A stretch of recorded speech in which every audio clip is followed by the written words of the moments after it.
first time ever. Warning acts of terror. We are ready to engage with a two-state solution. Some of his most senior cabinet members The drivers of a new economic age.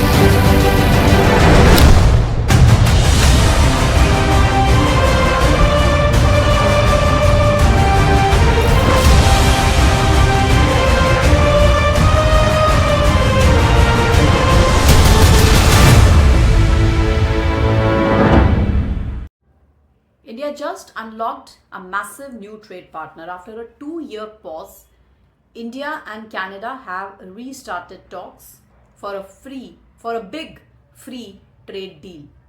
What is the target? Take bilateral trade from 22 million today to 50 billion by 2030. For India, that means cheaper energy, more jobs and stronger global supply chains.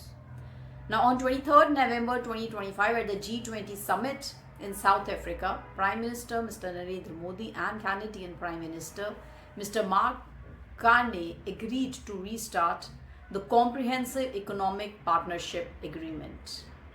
Now India's Commerce Ministry calls it a high ambition deal. Today we'll look at it with what India gains, what sectors will grow fastest and how this helps Atmanirbhar Bharat and Viksit Bharat goals. Now, India and Canada started talks in 2010. Progress was good until 2023 when diplomatic differences paused. Everything in 2025, both countries decided to move forward with mutual respect. Ambassadors returned, visa services resumed, and 3 high-level meetings later, the G20 handshake happened. So for India, this is an excellent timing. We certainly need reliable long-term partners for energy security and critical minerals as we become the world's 3rd largest economy. Let's understand the current trade and the 50 billion target. Now right now India-Canada trade is around 22 billion. India export medicines, textiles, gems and jewelry, auto parts and information technology services. Now India imports lentils, potash, crude oil, machinery and uranium. Canada is already one of the top sources of lentils and potash for Indian farmers.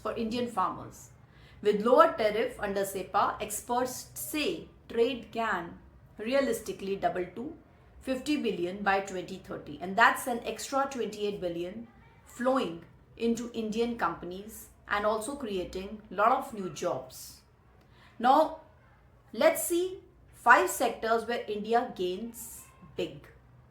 Nuclear energy and clean power. India is building 22 new nuclear reactors. A new 10-year 2.8 billion uranium contract with Canada's Cameco is almost ready. So this means cheaper, cleaner electricity for millions of Indian homes and even factories. Then the critical minerals for EVs and batteries. India needs lithium, cobalt and nickel to become a global EV hub. Canada has huge reserves and is ready to supply at stable prices. Perfect for Make in India battery plants. Now the cheaper pulses and fertilizers. Canada is the world's largest potash producer. Lower tariff means cheaper fertilizers for Indian farmers and more affordable dals on every Indian plate. Now technology and startups. Indian IT companies already earn billions from Canada. Easier movement of professionals will certainly help more Indian engineers and startups to grow in Toronto and even Montreal. Now defense and aerospace, when we talk, possibilities for joint production of aircraft parts and green aviation fuel. Great news for India's growing airspace sector.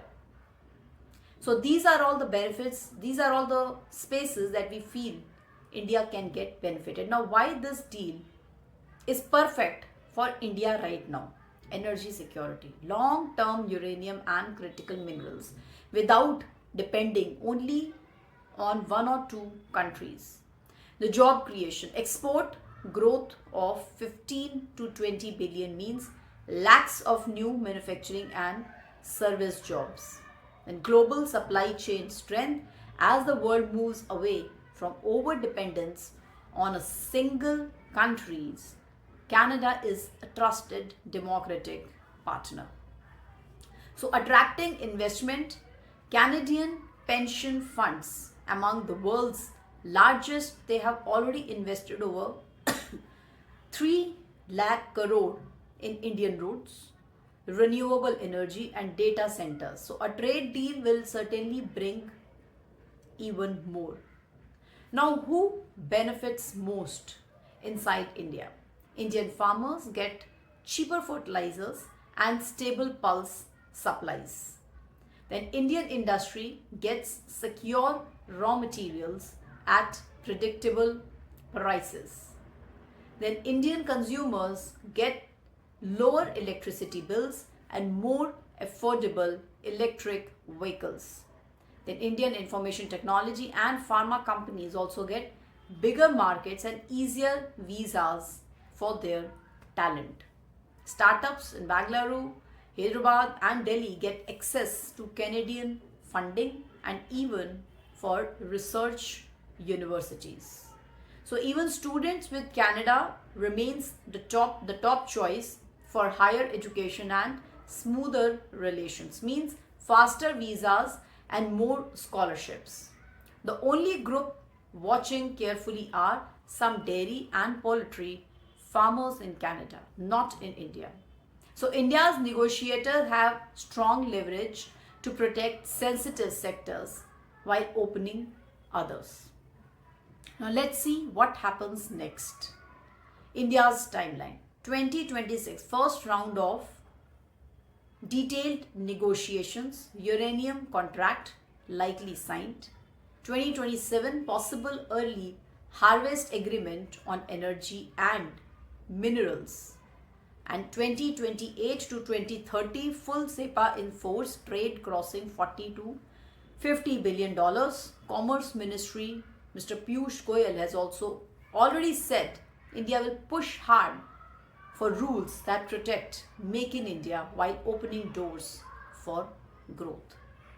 So this is certainly a golden opportunity for India to secure energy, create jobs and even strengthen its peace in global supply chain. A 50 billion trade corridor with Canada shows the world that India negotiates as an equal, confident partner. What do you think? Will this become one of the India's biggest trade success stories? Do comment below in our comment section. Jai Hind, and do like, subscribe, and I'll see you in the next video. Jai Hind and Jai Bharat.